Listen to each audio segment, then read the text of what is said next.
नमस्कार, मैं दीपक कुमार आप सभी का स्वागत करता हूं दादा चैनल पर। दोस्तों, कांग्रेस पार्टी के अघोषित राजकुमार राहुल गांधी के द्वारा पिछले साल सितंबर महीने से देश में एक राजनीतिक यात्रा शुरू किया गया था, जिस यात्रा का नाम था भारत जोड़ो यात्रा। और उसी यात्रा के दौरान राहुल गांधी ने एक झूठा हवाई नैरेटिव तैयार किया था कि नफरत के बाजार में मैं मोहब्बत का दुकान खोलने आया हूं, मैं मोहब्बत बांटने आया हूं। और इस समय वह अपने इस मोहब्बत के दुकान को अमेरिका में चला रहा है।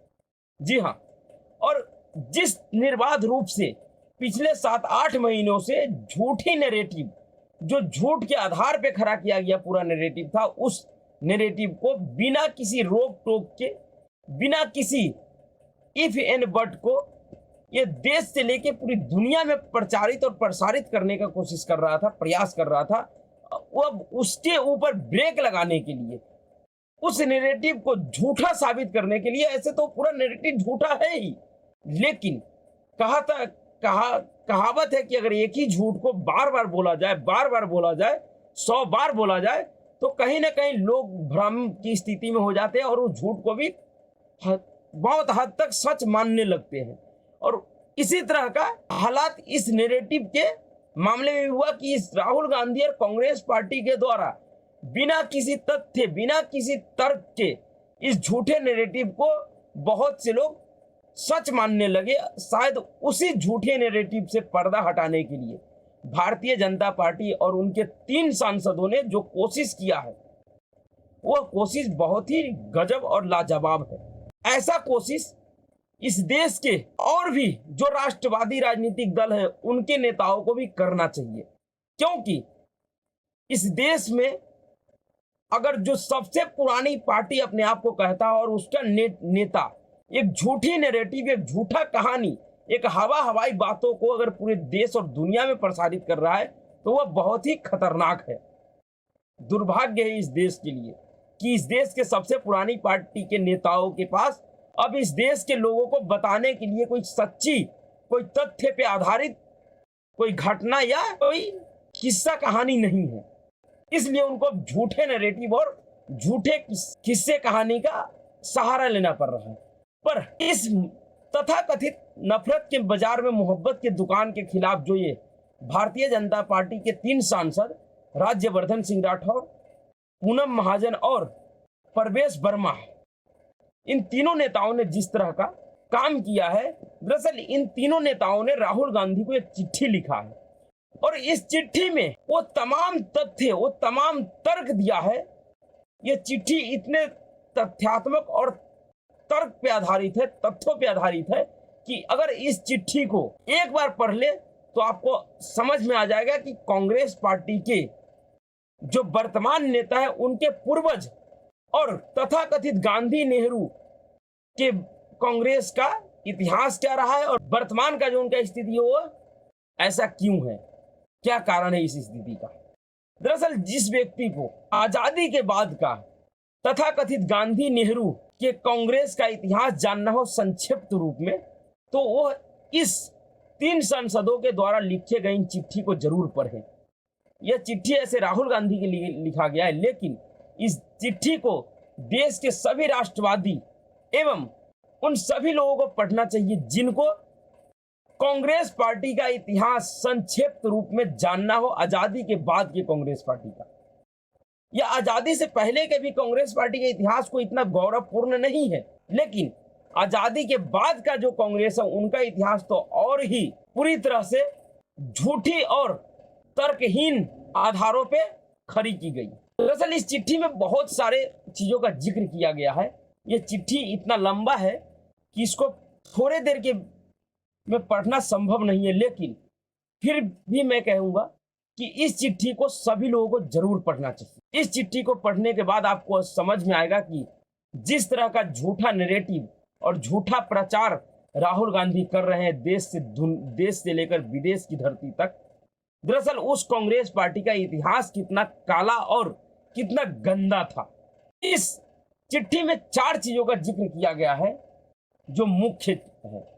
इस चिट्ठी में यह बताया गया है कि किस तरह से कांग्रेस के राज में इस देश में दंगे और नरसंहार का एक सिलसिलेवार घटनाएं घटी है। किस तरह से कांग्रेस पार्टी, खास करके नेहरू गांधी की कांग्रेस ने अपने ही कांग्रेस के नेताओं के साथ किस तरह का बर्ताव किया, किस तरह का बदसलूकी किया। उसके बाद तथाकथित गांधी नेहरू परिवार ने अपने ही परिवारों के प्रति किस तरह से घृणा एवं कट्टरता का भाव रखता था, और किस तरह से इस कांग्रेस पार्टी ने आजादी के बाद उन तमाम महान नायकों को एक तरह से मिटा दिया, उन तमाम महान नायकों को भुला दिया जिसका इस देश की आजादी और इस देश के को बनाने में बहुत महत्वपूर्ण योगदान रहा है। जी हाँ, ये सभी जानते हैं कि किस तरह से इस देश में जब नरसंहारों की बात किया जाता है तो आजाद भारत में सबसे पहला नरसंहार जो हुआ था वो इस देश के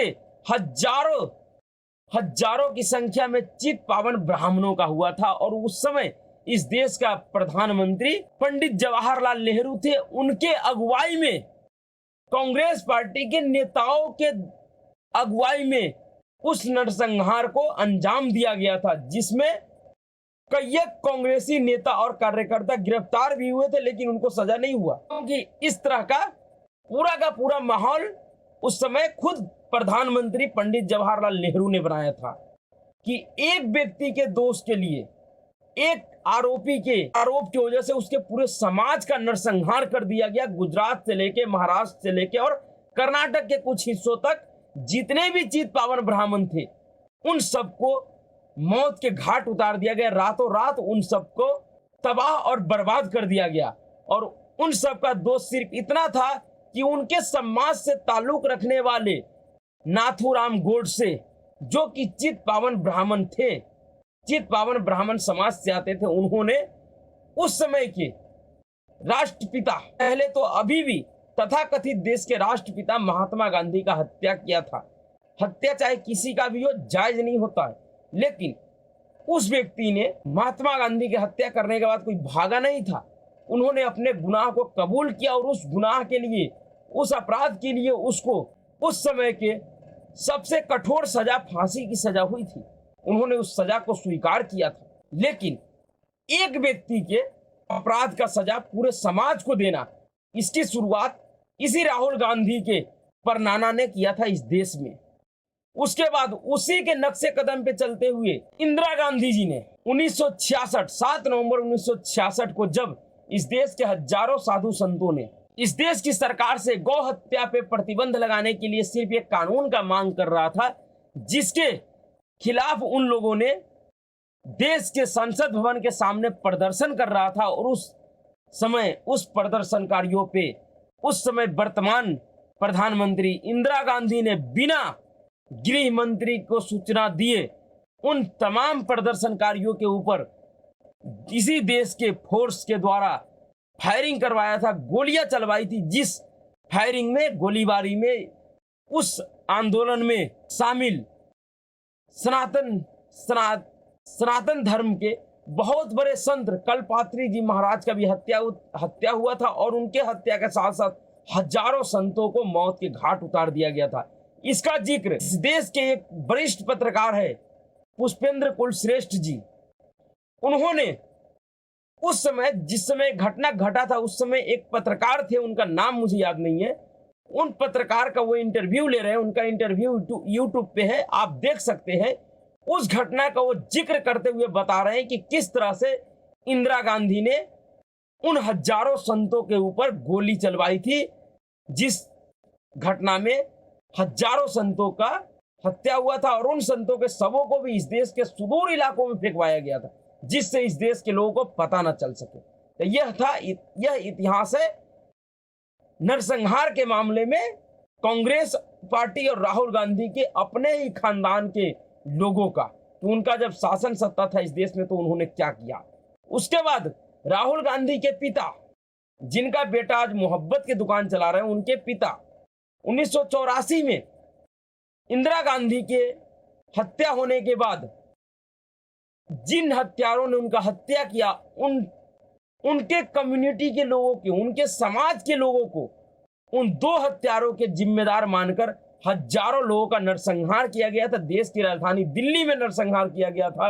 और उस घटना के लिए इसी राहुल गांधी जी के पिताजी ने कहा था कि जब कोई बड़ा पेड़ गिरता है तो धरती हिलती है। एक तरह से राजीव गांधी जी ने सिख नरसंहार को जस्टिफाई किया था। यह इतिहास है कांग्रेस पार्टी का। उसके बाद एक घटना का और जिक्र किया गया 1980 का, जिसका पुष्टि अभी अभी राहुल गांधी ने अमेरिका दौरे पे भी किया था। जब राहुल गांधी ने कहा था कि जैसा स्थिति 1980 में उत्तर प्रदेश में दलितों का था, उसी तरह का स्थिति आज के समय में वर्तमान में देश में मुस्लिमों का है, अल्पसंख्यकों का है। तो वर्तमान में अल्पसंख्यकों का भारत में क्या स्थिति है पूरा दुनिया देख रहा है, पूरी दुनिया तारीफ कर रहा है। लेकिन 1980 में दो घटनाएं थी, जिन दो घटनाओं का इसमें जिक्र किया गया है। वो घटना था 9 मई 1980 को, जब अल्मोड़ा में बारात में शामिल 14 दलितों की निर्मम हत्या कर दी गई थी, जिसे अल्मोड़ा फिरोजाबाद नरसंहार से जानते हैं। उसके बाद फिरोजाबाद में 30 दिसंबर 1981 को फिर से दलित समाज के 10 लोगों का निर्मम हत्या कर दिया गया था। उस समय उत्तर प्रदेश में भी कांग्रेस की सरकार थी और केंद्र में भी कांग्रेस का सरकार था। उसके बाद 15 दिसंबर 1950 का दिन जिसका जिक्र किया गया है, उस दिन देश के प्रथम उप प्रधानमंत्री और देश के गृह मंत्री, जिन्होंने अपने सच्चे कर्म निष्ठा और पराक्रम के आधार पे इस देश के 565 रियासतों को मिलाकर एक भारत श्रेष्ठ भारत बनाया था, उस व्यक्ति, उस लौह पुरुष सरदार वल्लभ भाई पटेल के निधन और उनके अंतिम यात्रा में शामिल होने के लिए पंडित जवाहरलाल नेहरू, जो कि उस समय प्रधानमंत्री थे, उसी सरकार का सरदार वल्लभ भाई पटेल गृह मंत्री थे, उस गृह मंत्री के मृत्यु के बाद उनके अंतिम यात्रा में जाने से मना कर दिया था। और सिर्फ खुद ही नहीं गए थे, उन्होंने पूरे मंत्रिमंडल और यहाँ तक कि देश के राष्ट्रपति डॉक्टर राजेंद्र प्रसाद को भी अंतिम यात्रा में शामिल होने से मना कर दिया था। और उनका तर्क यह था कि किसी कैबिनेट मंत्री की अंतिम यात्रा में देश के सर्वोच्च पद पे बैठे हुए व्यक्ति को शामिल नहीं होना चाहिए। यह कितनी शर्मनाक है। उस व्यक्ति का, जिस व्यक्ति के बलिदान और त्याग के बाद ही पंडित जवाहरलाल नेहरू को प्रथम प्रधानमंत्री बनने का सौभाग्य प्राप्त हुआ, उस व्यक्ति के अंतिम संस्कार में शामिल होने के लिए इस तरह से पूरे सरकार से जुड़े हुए लोगों पे प्रतिबंध लगाना, यह कितनी कुंठित मानसिकता को दर्शाता है। तो उसके बाद एक घटना का और जिक्र किया गया है कि किस तरह से डॉक्टर भीमराव अंबेडकर, जिनके नाम पे आज ये पूरी कांग्रेस पार्टी और इस देश के तमाम मीम भीम वाले दलाल राजनीति करते हैं, वो तमाम मीम भीम वाले दलालों से पूछिए कि जिस भीमराव अंबेडकर के नाम पे तुम अपनी राजनीति करते हो, तुम अपना राजनीतिक चमकाते हो, उस भीमराव अंबेडकर के साथ पंडित जवाहरलाल नेहरू और उस समय के वर्तमान कांग्रेसियों ने क्या बर्ताव किया था। किस तरह से पंडित भीमराव अंबेडकर को प्रथम लोकसभा के चुनाव में ही पंडित जवाहरलाल नेहरू और कांग्रेस के नेताओं ने चुनाव हरवाने के लिए पूरी कोशिश की। उसके बाद किस तरह से जिस भीमराव अंबेडकर को कहते हैं कि वो संविधान के निर्माता थे, जिनको पूरे संविधान निर्माण का क्रेडिट दिया जाता है, उन्हीं भीमराव अंबेडकर को, जिस व्यक्ति ने इस देश का इतना बड़ा संविधान बनाया हो, संविधान लिखा हो, उस व्यक्ति को, और जिस व्यक्ति ने इस देश के 565 रियासतों को एक करके एक भारत और श्रेष्ठ भारत बनाया हो, इन दोनों महान विभूतियों को पंडित जवाहरलाल नेहरू से लेकर 1990-91 तक जितनी भी कांग्रेस पार्टी की सरकारें रही केंद्र में, किसी भी कांग्रेसी सरकार या उनके नेताओं ने इनको राष्ट्र के सेवा के प्रति राष्ट्रीय सम्मान देने की तकलीफ नहीं की, उनको ख्याल नहीं आया। जबकि खुद पंडित जवाहरलाल नेहरू अपने आप को ही राष्ट्रपति सम्मान से पुरस्कृत कर लिए थे, खुद इंदिरा गांधी अपने आप को ही राष्ट्रपति सम्मान से पुरस्कृत कर लिए थे, खुद राजीव गांधी जो कि अपने आप को ही राष्ट्रपति सम्मान से पुरस्कृत कर लिए थे। इन तमाम प्रधानमंत्रियों ने इन बड़े बड़े विभूतियों को राष्ट्रपति सम्मान के लायक 1990-91 तक नहीं समझा था, क्योंकि सरदार वल्लभ भाई पटेल को भी 1991 में राष्ट्रपति सम्मान से पुरस्कृत किया गया मरणोपरांत। उसी तरह से डॉक्टर भीमराव अंबेडकर को भी 1990 में उन्हें राष्ट्रपति पद से पुरस्कृत किया गया है मरणोपरांत।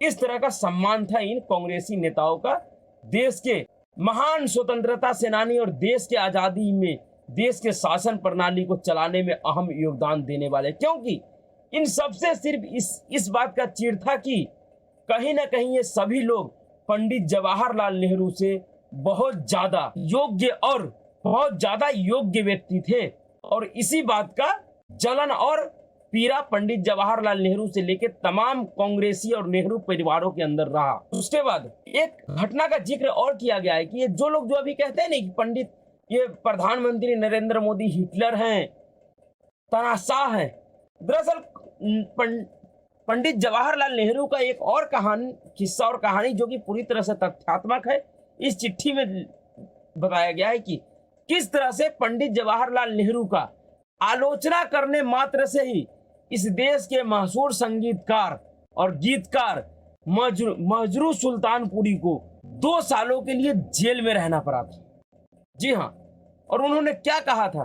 दरअसल उन्होंने एक चुनावी रैली में पंडित नेहरू को कॉमनवेल्थ का दास और हिटलर कहा था।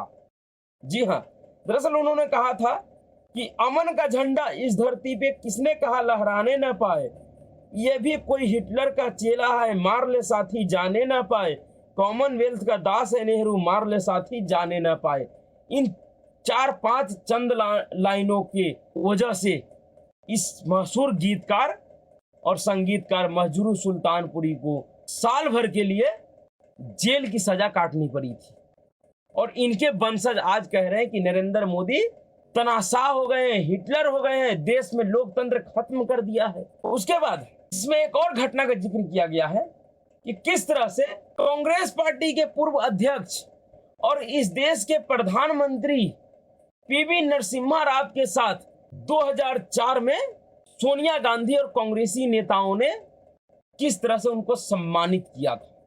वो सभी को याद होगा कि किस तरह से इस देश के एक ऐसे नेता जो कि कांग्रेस पार्टी का राष्ट्रीय अध्यक्ष रहा, कांग्रेस पार्टी का राष्ट्रीय सचिव रहा, देश के प्रधानमंत्री रहे, उनके पार्थिव शरीर को भी कांग्रेस मुख्यालय में नहीं आने दिया गया। उनको कांग्रेस मुख्यालय से बाहर फेंकवा दिया गया, रोड पे लवारिस उनके पार्थिव शरीर को रखवा दिया गया। यह मोहब्बत है कांग्रेसियों का अपने कांग्रेसी नेताओं के प्रति। 1998 में भी इसी तरह का एक घटना कांग्रेस पार्टी अपने ही राष्ट्रीय अध्यक्ष के खिलाफ किया था। उस राष्ट्रीय अध्यक्ष का नाम था सीताराम केसरी। कि किस तरह से कांग्रेस मुख्यालय से कांग्रेस कार्यकर्ताओं ने ही उनको मारते हुए पीटते हुए उनके धोती को खोलकर उनको नंगा करके भगाया था अपने कांग्रेस मुख्यालय से। यह कांग्रेस पार्टी का मोहब्बत है। इसी मोहब्बत के लिए जाना जाता है कांग्रेसी। कांग्रेस का असली स्वरूप यही है। इस तरह के तमाम किस्से कहानी कांग्रेस पार्टी के इतिहास में दबा हुआ है, जिसमें से कुछ किस्से कहानियों को इस चिट्ठी के माध्यम से भारतीय जनता पार्टी के कुछ सांसदों ने लोगों के संज्ञान में लाने का कोशिश किया है, जो कि बहुत ही ठीक है। और इस तरह का तथ्यपूर्ण घटनाओं का जिक्र इस देश के लोगों के सामने बार बार होनी चाहिए, क्योंकि इस देश के लोगों को पुराने बातों को भूलने की बीमारी बहुत ज्यादा है। ये पुराने बातों को बहुत जल्द भूल जाते हैं, पुरानी घटनाओं को बहुत जल्द भूल जाते हैं और ये नए नए नैरेटिव में कहीं ना कहीं जाकर फंस जाते हैं। और इस तरह के झूठे नैरेटिव से बचने के लिए इस तरह का तथ्यात्मक और ऐतिहासिक घटनाओं का जिक्र होते रहना चाहिए इस देश में। तो फिर से कहूंगा कि इस चिट्ठी को सभी को पढ़ना चाहिए, जिससे पता चल सके कि ये मोहब्बत का जो दुकान है, इनके जो पुराने दुकानदार थे उन्होंने अपने शासनकाल में किस तरह से इस देश में मोहब्बत बांटे। और अभी के लिए इतना ही। अगर आपको वीडियो अच्छा लगा तो वीडियो को लाइक कीजिए, शेयर कीजिए और चैनल को सब्सक्राइब कीजिए। नमस्कार।